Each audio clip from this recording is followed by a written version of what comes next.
Waarna kan hom Paul uitsien as hy eendag by Kerkplein sou uittreë? Indien dit ooit gebeur, sal hy waarskynlik tussen verskeie ander oud-staatsmanne 'n rusplek by die Voortrekker Monument vind. In 'n klimaatsbeheerde vertrek tussen ander portrette van homself, kan hy gedagtes met Verwoerd en Madiba deel.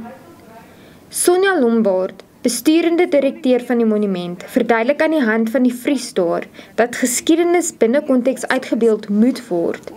Sy sê dit het dan die potensiaal om versoening teweeg te bring. As mens respek het vir hierdie diverse en unieke geskiedenis wat nie verniebaar is nie, het dit die potensiaal om regtig ons nasie saam te bind en versoening teweeg te bring. Wat interessant is hierso is die verskil in kultuur. In die Zulu kultuur mag geen van sy onderdane hoër as hy gewees het nie, terwyl in die Afrikaner kultuur is 'n teken van respek om vir iemand op te staan.